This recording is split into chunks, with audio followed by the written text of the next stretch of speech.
Nem um milímetro.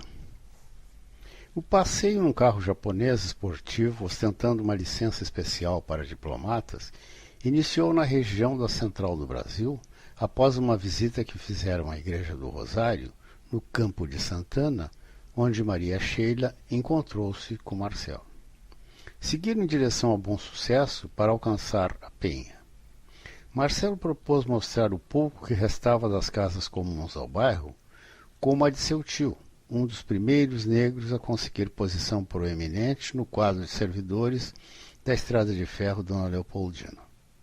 Parou em frente à que fora parte de sua infância, hoje substancialmente alterada, especialmente por uma hostil grade de ferro que, protegendo, enclausurara seus moradores, e descreveu para Maria Sheila como eram então.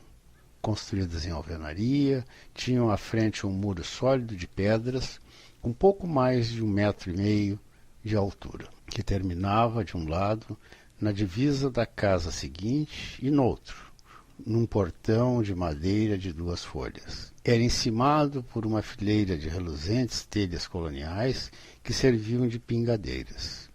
Entre o muro e a fachada da casa havia um pequeno jardim que acolhia algumas roseiras, pés de lírios, copos de leite, um tipo de palmeira tropical e ainda uma grande mangueira, num canto que fazia sua sombra privilegiar 2 casas, ao mesmo tempo em que deixava cair suas frutas, perfumadas e saborosas, quando maduras, abonando indiscriminadamente ambos os vizinhos. Uma chaminé retangular, colada à fachada principal à frente, representava uma indagação e um anacronismo. Servia para escapamento de gases de uma lareira em plena Penha, no Rio de Janeiro, todavia inexistente. Adentrava-se a casa por sob um arco, como o muro e o chaminé, também coberto por telhas canal, que dava acesso a um longo corredor. O arco era decorado com afrescos de andorinhas que pareciam, eram várias, esvoaçarem permanentemente, trazendo um eterno verão. No ponto mais alto da fachada, entre os 2 oitões, no centro de um retângulo feito em alto relevo, aparecia a letra A, do primeiro nome de seu tio. Abaixo, a única janela da frente, local em que suas primas viam a vida passar, protegida nos dias de chuva por uma pequena marquise, encimada da mesma forma por telhas coloniais, pintadas de carmim, que se projetavam por sobre a janela. A casa, Marcelo esclareceu, de certa forma encerrara uma fase da vida de seus parentes mais antigos. Viviam originalmente nas cercanias do centro do Rio de Janeiro. Naquele período, ele compreenderia, mais tarde, na narrativa de seus pais, habitavam casas de cômodos, uns próximos aos outros. Irmãos, primos, tios e amigos socorriam-se mutuamente. Empregados arrumavam encosto para desempregados, saudáveis buscavam socorro para os desvalidos, os nutridos dividiam a comida, pouca, determinando: ponham mais água no feijão. O emprego bom do tio e a casa que fez por merecer, no financiamento da Caixa Federal, tirou-o em verdade do cortiço, mas tornou-o uma individualidade, distante de todos, lá no subúrbio. Uns poucos que apareciam na Penha, distante para visitá-lo, tinham olhos de desconforto para com a luzente casa de rico. Marcelo achou que havia passado, razoavelmente, a imagem da casa de seu tio, em fins dos anos 50. Maria Sheila manteve-se atenta à narrativa, demonstrando genuíno interesse. Fez apenas 2 perguntas. Quis saber se, no cortiço, formava uma comunidade negra una, com escolas e igrejas só para negros. E se, no subúrbio, ali onde estavam, quando seu tio chegou, tratava-se de uma nova comunidade de negros classe média. Deixando a casa para trás, decidiram conhecer a igrejinha que viam lá no topo do outeiro.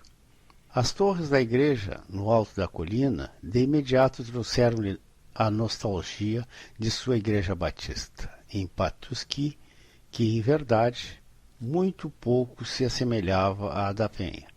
Tinham ambas, sim, braços erguidos aos céus. Marcelo foi indicando dobra aqui, vira acolá, o caminho a ser seguido. Enquanto dirigia, Maria Sheila pensava na definição da palavra outeiro. Dentre as muitas coisas que teve de ler, preparando-se para vir trabalhar no Brasil, deparou-se, num sumário dicionário de palavras portuguesas, com o outeiro. O som lhe soava pomposo. A americana compôs então mentalmente um quadro medieval de festas realizadas nos pátios de conventos, quando poetas glosavam motes dados pelas freiras. Cheia de vida e de entusiasmo, trocando jogos dentro do carro que se movia no interior do subúrbio, ouviu de Marcelo histórias sobre promessas religiosas feitas e pagas, na maioria por pessoas humildes. Dispôs-se, no entusiasmo do momento, subir de joelhos, mas não iria executar, a 300 de degraus que compõem a escadaria da Penha. Vexada, desculpou-se formalmente pela desistência. Escusas desnecessárias, entendia seu amigo Marcelo. Desde o momento em que ela se propôs realizar a tarefa, considerou o assunto, em seu jargão local, um papo furado, conversa sem futuro. Maria Sheila, todavia, considerava-se vítima de um ato precipitado e dele se arrependia, vendo-se obrigada a dar satisfação a quem tomara conhecimento de sua intenção. Depois, plenos de graça e contentamento, resolveram cruzar o bairro no caminho da volta, a fim de atingir a Avenida Brasil para dali chegarem ao Jardim Botânico, onde ela residia. Desvio daqui e dali, viram-se na Rua Barreiro, numa sinaleira, na mira de um revólver, apontado por um homem negro aparentando 30 anos, mas que bem poderia ter 25. Estavam no momento seguinte com um passageiro extra e rodavam aleatoriamente, como determinava o homem armado, com voz imperiosa, impregnada de nervosismo e ressentimento. Maria Sheila e Marcelo não haviam falado até então, senão com os olhos e com os músculos faciais. Foi nos poucos segundos que conseguiram enquadrar seus olhares de viés, um tagarelar de rugas na testa, de contrações do bucinador e, sobretudo, de estupefatos olhares. Nada lhes fora indagado. Ordens para serem cumpridas era tudo que o assaltante emitira.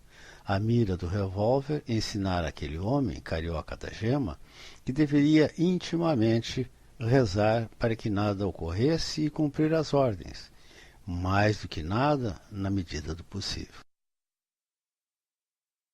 Onde mora o patrão de vocês? A pergunta singela, ainda que o tom tenha sido arrogante, com desdém embutido, provocou na cabeça das vítimas, ela dirigindo o automóvel e ele como passageiro, um tumulto de pensamentos. Ao assaltante também causar espécie, mas igualmente apavorado, não chegou a se fixar no fato, pouco comum, de um casal negro estar em uma posição inusitada. Ele era o carona e ela a motorista. Marcelo pensou duas coisas, duas opções, mas lamentou que a pior delas o levaria ao desastre. Pensou em primeiro lugar dizer ao intruso que a casa do diplomata, o patrão, situava-se a Lures, na zona sul, e jogaria com a sorte ao longo do caminho entre os dois pontos do eixo que iria conectar norte e sul. Eventualmente, poderia ser socorrido de alguma forma. Em segundo lugar, que Maria Sheila iria falar. E falar, sabia Marcelo, seria para consumar um ato de fé nos valores da civilização e da cultura americana, prende conceitos puritanos. Os tais princípios que o empurravam, noite adentro, em discussões que pareciam sem fim. Debatiam sobre o que Maria Sheila via e ouvia no país, sua gente e seus hábitos, contrapondo ao modo que ela esperava, com sinceridade, deveriam adequar-se Marcelo e todos os demais seres humanos daqui e alhures. Seguramente, tal perspectiva iria favorecer o assaltante, treinado nas ruas para esmagar sem pena, especialmente os que se mostravam fracos e ingênuos. Maria Sheila, no ardor dos debates, havia presenteado Marcelo com o dístico, então em moda, de porco chauvinista. Tal a impregnação de seu sentimento de mulher, que as coisas mais comuns aceitas por empedernidas feministas brasileiras eram rejeitadas porque, considerava, faziam parte do complô masculino para submeter as mulheres ao tacão masculino. Num dos serões, Marcelo identificou a possível origem das resistências de Maria Sheila com relação aos homens. Os dois costumavam ficar sozinhos num grande salão, onde a penumbra fazia revelar apenas o próprio sofá em que se aconchegavam. Um tapete grosso onde jazia uma mesa de centro com um gentil vaso de cristal, repositório permanente de frescos cravos ou sanguíneas rosas. E ao canto, um bar, coleção de bebidas exóticas recolhidas em outros postos e mostruários de excelentes marcas de whisky, no qual Ray Charles e Dinah Washington comumente cantavam suas mágoas. A peça abria-se numa ampla sacada com brancas cadeiras de plástico para dar entrada à aragem fresca da noite no jardim, ao ruído imediato dos insetos da noite e ao barulho soturno ao longe do tráfego sem fim. A um canto, impassível, ressonava um grande, dócil, pelo bem cultivado e, em verdade, despropositado collier, a porta do dormitório suíte. Assim, Marcelo foi reconstituindo na memória, talvez de forma caricata, em alguns pontos, o mundo que Maria Sheila deixara lá na sua pátria e o que esboçava assentar aqui, em terras Brasis. O pai, músico, boêmio e também veterano de uma das muitas guerras, distribuía sistematicamente, na infância e em grau e intensidade menor na adolescência, ensinamentos arrimados na violência, espancando, não exatamente no sentido dessa palavra no vernáculo de Maria Sheila, a mãe e as filhas. Eram 3 Marias: Mary Susan, a mãe, Mary Dione, a filha mais nova, e Maria Sheila. Apesar do nome Maria, chamavam-na as amigas e colegas de escola, naturalmente, de Mary.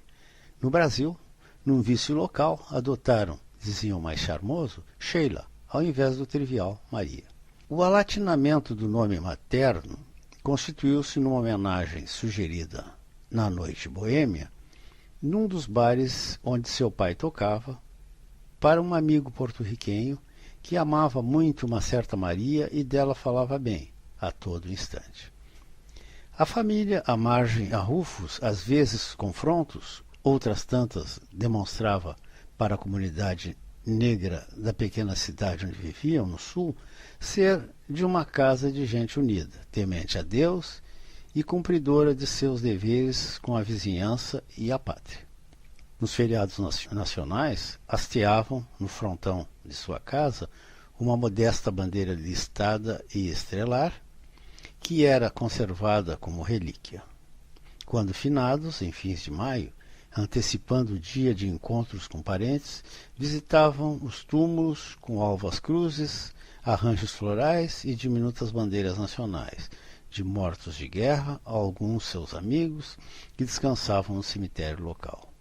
No Dia dos Veteranos, em outubro, ou no 4 de julho, o velho calçava seus borceguins, sua farda démodé e, sobretudo, agraciava-se com suas polidas condecorações para marchar no desfile dos ex-combatentes. Nos domingos, formavam um solene cortejo que se iniciava no varandado da casa de madeira, onde residiam, encimado por uma plaqueta em madeira, emoldurada com floreios e ostentando a informação: nossas boas vibrações fartiam voltar.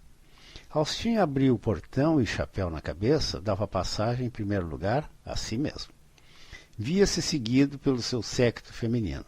Mary Susan, mais de 130 quilos, um grande porte oriundo do ritualístico de jejum, café aguado, ovos mexidos, aveia ou sêmula, tiras fritas de toicinho defumado e batatas amassadas. E as outras Marias. A gordura que infernizavam seus exames químicos, no item colesterol, de periódica observação clínica, distribuía-se em quase 1,90 m de altura, com destaque pela ascendência africana na região glútea. Maria Sheila tinha olhos críticos para com a mãe e já se constituía em preocupação afastar de sua dieta itens estimuladores da geração de graxas. Mary Susan, antes mesmo dos tempos de jovem esposa, com as filhas em processo de crescimento, preocupava-se com o ofício de domingo no templo de Torres Longilíneas, lembrando o estilo gótico de sua igreja batista. São nossos braços erguidos, senhor, dizia o pastor, referindo-se às agulhas do telhado. Seu pai participara do processo de construção do templo e disto todos se orgulhavam. Uma plaqueta em bronze, logo ao adentrar a igreja, em meio a outras, assinalava a homenagem da comunidade a Joshua Smith.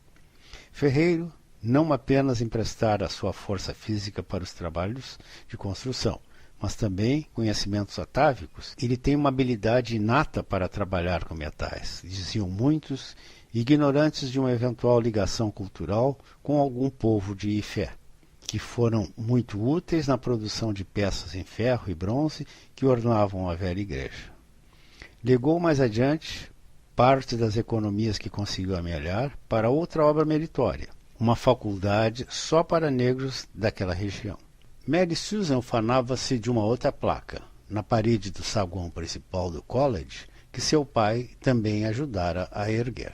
Coisa simples, um nome e um agradecimento da coletividade, mais eficiente do que as placas de prata de uma outra cultura, amargou Marcelo, quando ouvia a narrativa de Maria Sheila. Esse fora um imenso passo dentro do processo de consolidação de algumas pequenas comunidades em tempos de pós-escravidão. Curso superior para os netos dos homens das plantações, ponderou então Maria Sheila a um cordato Marcelo que arrematou.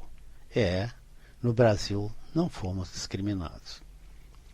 Mary Susan participava do coro. Sua voz de contralto enchia o recinto. Todos sabiam, sem qualquer dúvida, que certa passagem vinha de Mary Susan. Os hinos da rotina religiosa, que as Marias sabiam decor, eram cantarolados ao longo dos anos na cozinha, no banheiro ou no pátio dos fundos, onde drapejavam os anos que iam passando, das fraldas às meias dos uniformes, dos jeans remendados aos que se consumiam substituídos, sem muito uso, pelo novo modelo industrial. Era contraponto, na sucessão dos anos, o cantarolar alegre de Mary Susan, das notas do Oh Mary, Don't Weep e Sometimes I Feel Like a Motherless Child, de sua própria infância, até os sucessos populares que foram invadindo a casa com a chegada do rádio e depois dos discos fonográficos. Assombrou-se Mary em 1950, quando um irmão, bem preto, dentes de marfim, muito alto e magricela, cabelos alisados, pela primeira vez aparecia na parada de sucessos, o Billboard do país. Nat King Cole cantava Mona Lisa. Lastimou adiante a morte prematura de Roy Hamilton, como ela, um membro dos corais de igreja que havia notabilizado You'll Never Walk Alone, mas que a empolgava, sobremodo cantando If I Were a Countryside. Chorou, anos adiante, pelo assassinato de Sam Cooke, com quem fazia coro, ela soltar, refreado, seu vozeirão e agitando com graça seu corpanzil, ele na vitrola. Tinha Mary Susan um modesto guarda-vestidos, onde mantinha um conjunto de peças que alternava sistematicamente, de forma a não aparecer com frequência com a mesma indumentária.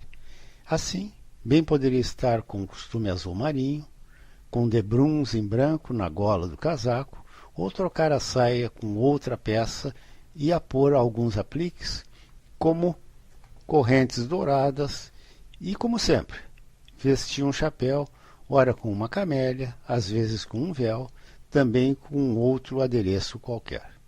Compunham ainda sua figura imponente e elegante, bolsa e cinto em couro, que combinavam com os sapatos de salto alto.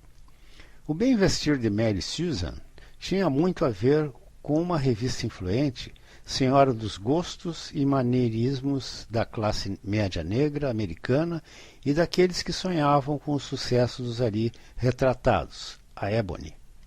No ofício dominical era comum encontrarem-se inúmeras senhoras com o mesmo chapeuzinho, habilmente fabricado, para sofrer alterações e diferenciá-los uns dos outros. Desfilavam estolas de pele ou sintéticas, vestidos, sapatos e bolsas de novos estilistas, tudo dentro de uma já pujante indústria de consumo. A imagem de sua mãe, que Maria Sheila transmitiu para Marcelo dava a medida de uma mulher fisicamente grande, mas frágil interiormente, apesar de procurar demonstrar para o mundo exterior, além de sua porta, ou mesmo para aqueles que a visitavam, que exercia, e era respeitada, o papel de copartícipe na educação das filhas e da administração do lar. Muitos duvidavam que fosse esse o papel de Mary Susan. A verdade é que, na comunidade, Mary não passou despercebida. Desmerecendo maledicências, vezes houve em que se engajou em movimentos antissegregacionistas, recolheu assinaturas e ouviu palestras. Fez boicotes e deu curso aos ideais de líderes como Luther King. Das recordações marcantes de Maria Sheila estava a noite em que um senhor de óculos grossos, advogado da Associação Nacional dos Homens de Cor, pernoitou em sua casa. Era o advogado Thurgood Marshall, que mais adiante viria a ser nomeado como o primeiro negro ministro do Supremo Tribunal Federal. Ressalvado o juízo que fazia da submissão completa ao pai, Maria Sheila erigiu a mãe à galeria de seus heróis e foi cultivando a imagem materna até o corolário, quando chegou o momento de decidir em que universidade iria se internar. Deveria ficar na faculdade que seu avô ajudara a construir, ali bem próximo de Patuxi. Austin também era um homem zarrão. Fora campeão de basquete inúmeras vezes pelo time amador do YMCA. Na Segunda Guerra, foi incorporado ao 388º Regimento, orgulhando-se de haver participado de um treino de basquete ao lado do ídolo negro de então, o pugilista Joe Louis, que visitou o regimento em um esforço de propaganda de guerra. Não aceitou o convite para ingressar na banda do regimento, o que poderia ter sido mais fácil. Foi para a tropa, onde seu porte, temperamento, arrojo e outras virtudes importantes na guerra o levaram a promoções sucessivas e condecorações. Não escapou de 2 hospitalizações, herdou uma mutilação menor e teve seu temperamento mudado, com crises que, de volta a casa, repercutiam na conduta familiar. Veterano, seguiu o caminho que lhe foi mais fácil, de tocar seu instrumento e ganhar um bom dinheiro, o que lhe garantiu pagar os estudos universitários de 2 de suas 3 Marias. Maria Sheila foi crescendo e gerando pontos de atrito com o pai, à medida em que se tornava permeável ao mundo exterior à sua casa, no ginásio e de forma mais intensa, quando, no estilo de sua terra, foi parar bem longe fazer um curso superior. Estava tudo dentro da moldura familiar americana. A filha havia concluído o secundário e, para experimentar por seus meios a vida externa, seguiria para uma universidade afastada de sua casa. Austin, entretanto, resolveu forçar a filha a matricular-se numa faculdade próxima à do velho Smith, o que desapontou profundamente Maria Sheila. De novo, Austin havia sido influenciado por outro amigo notívago, também latino, este um costarriquense, que inundara sua cabeça de conceitos obtusos, adequados todavia à latinidade, no que diz respeito a moças saírem de casa. Foi derrotado Austin, venceram Mary e Maria. Na Zona Sul, perto da lagoa, informou secamente Marcelo antes que Maria Sheila abrisse a boca. Ela olhou de soslaio o companheiro, com ar contrafeito, que poderia refletir tanto a contrariedade pela inoportuna situação, quanto pela resposta de Marcelo. O assaltante limitou-se a dizer que seguissem em direção ao sul. A americana também conduziu seu pensamento para o companheiro de aventura. Da mesma forma, ela recordava as intermináveis discussões, longos embates, quando os conflitos giravam em torno de princípios, da forma como foram cada um educados e, sobretudo, a maneira como encaravam suas vidas e o mundo à volta, face às raízes culturais e familiares diversas. Maria Sheila tinha dificuldade de entender como seu amigo conseguira, trabalhando 8 horas por dia, cursar uma universidade. Ela e seus amigos, todos, haviam estado numa universidade internato, onde se dedicaram por um lustro exclusivamente ao estudo, aulas de laboratório o dia todo e, comumente, conferências e trabalhos específicos à noite. A expressão facial de Marcelo, ela podia notar num olhar de soslaio, era cansada. Havia mudado muito desde o sorridente alô trocado à porta da antiga igreja dos escravos e libertos no campo de Santana. Era o mesmo cansaço, especulou, que ele dizia sentir quando, ao fim de um dia de muito trabalho, então um menino, aluno na Escola Técnica de Comércio, tinha ainda de enfrentar as aulas noturnas. E mais adiante, as difíceis, em muitas áreas, cadeiras do curso de Economia. É bem verdade, conjecturou Maria Sheila, imersa em seus pensamentos, mas presa como uma corda tensa de violino ao sucesso daquela tarde, que Marcelo tornou-se um homem muito experiente. As habilidades que teve de desenvolver, completamente diferentes das comuns a um homem de sua idade e educação nos Estados Unidos, deram-lhe a capacidade de dar jeito nos fatos, de uma forma maravilhosamente fantástica, para a compreensão de Maria Sheila. Assim como foi capaz, narrou certa feita para sua companheira, de gerar um instinto que o fazia dormir em muitas aulas da faculdade noturna, ao mesmo tempo em que parecia, outra parte de seu ser absorvia ensinamentos e uma terceira parte se defendia de uma indesejada constatação do professor, da mesma forma, no dia a dia de seu andar juntos, seguidamente a americano flagrava, dizendo ou fazendo algo muito além de sua afro-saxônia capacidade de compreensão. Não conseguia, maravilhada, Maria Sheila, encontrar qualquer palavra na língua que experimentava já com desenvoltura, mas com pesado sotaque, senão que a sua original, amazing. Foi instigante e outra vez, de difícil compreensão para Maria Sheila, a narrativa de Marcelo sobre seu primeiro emprego. Ela recordava agora, com uma ponta de preocupação, quanto à eventual necessidade de comunicar-se por telefone com as autoridades, aquela história. Eram tempos em que, no Rio de Janeiro, para conseguir-se o sinal de descagem de um telefone, as pessoas ficavam com o fone no ouvido por longos períodos, tais como meia hora, uma hora ou tal. E se não mantivesse o telefone no ouvido, o tom liberatório iria se transformar em seguida no sinal de ocupado, obrigando o reinício da espera. Seu tio da Leopoldina arranjou com um companheiro de trabalho, como faziam outrora os seus antigos no cortiço, para que Marcelo ficasse o dia todo na empresa de um fornecedor de produtos para a ferrovia, sentado num banquinho a uma mesa, de fone no ouvido, tentando ligações, assim que o monocórdico tom aparecia. Foi o que fez por meses a fio, até que teve uma ideia. Convenceu seus patrões a permutarem a atroz espera, ainda que para um menino, por algo, por incrível que pudesse parecer, mais prático. A troca de mensagens escritas com os clientes, o que ele fazia com gosto, deambulando num vai e vem prazenteiro pelas ruas do Rio. A questão das linhas telefônicas foi sendo gradativamente equacionada e o mensageiro Marcelo, ao invés de ser simplesmente desativado, ganhou, com o reconhecimento dos adultos, pontos que facilitaram sua ascensão na firma.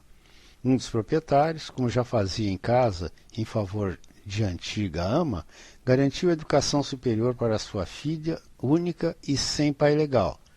Projetou sua asa sobre Marcelo. Facilitou-lhe a pesquisa diurna em bibliotecas e mesmo pagou-lhe quase todo o curso na universidade particular. Era um impulso isolado, uma forma de distribuição de renda pessoal que favorecia dois jovens negros.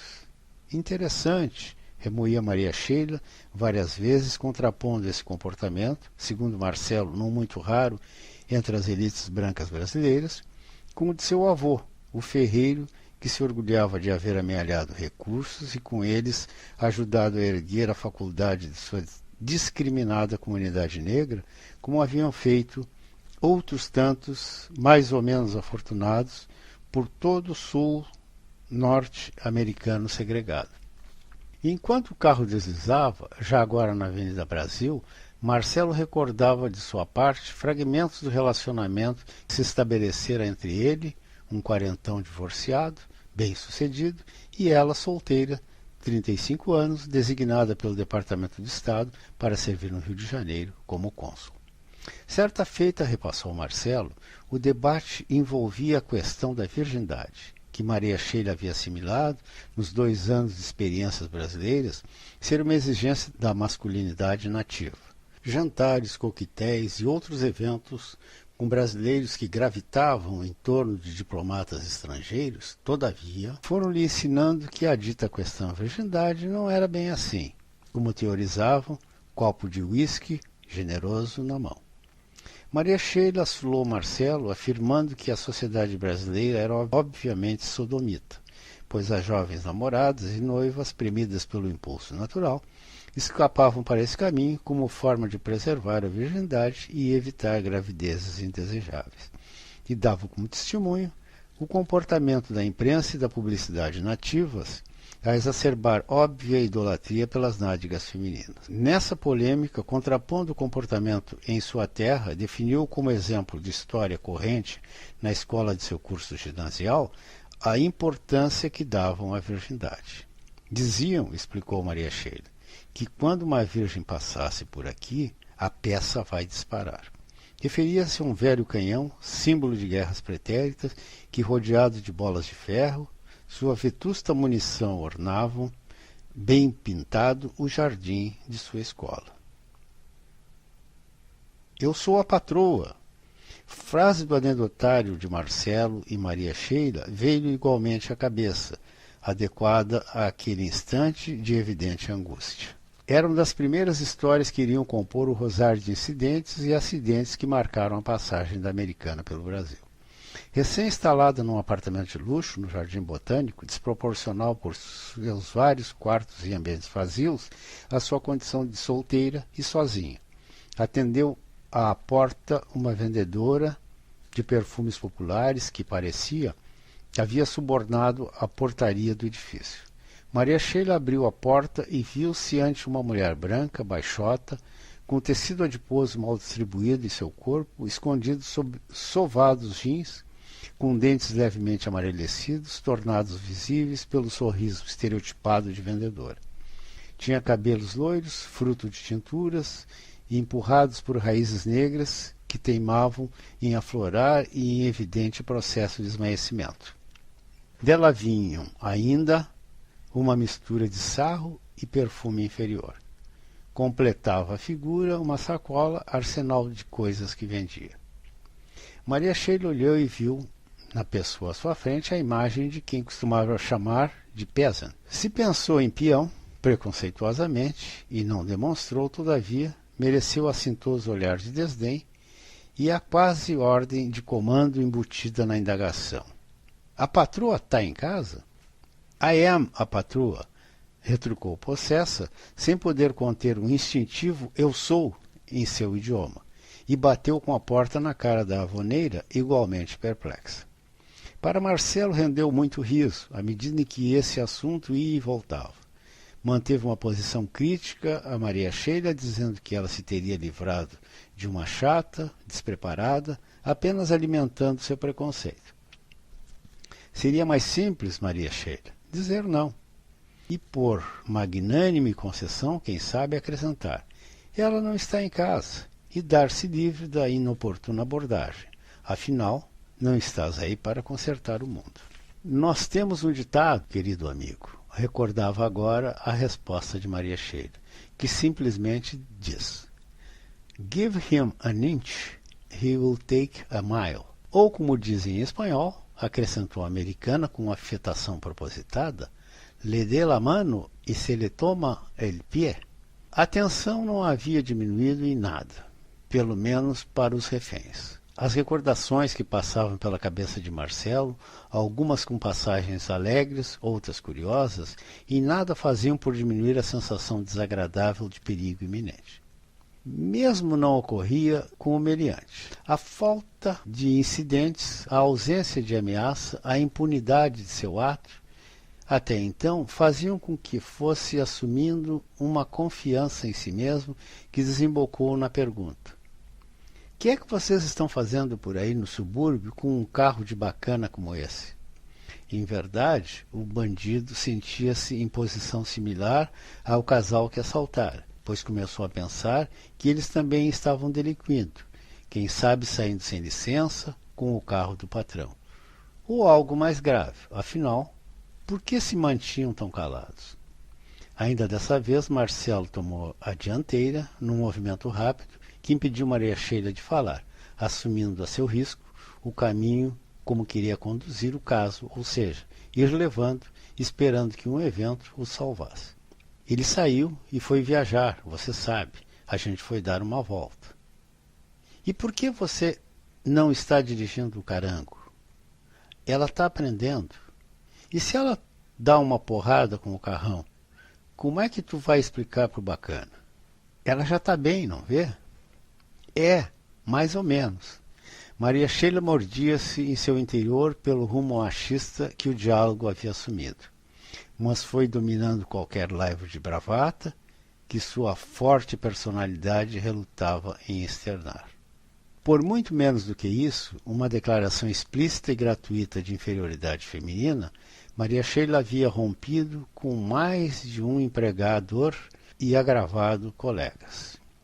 Num período de férias, quando ganhava os trocos de que necessitava para acessórios de sua vida acadêmica, servindo de jejum, almoços e jantares como garçonete, o gerente da cafeteria, apenas num ato espontâneo de cavalheirismo, sugeriu que seria melhor se um colega de sexo masculino fizesse certa coisa.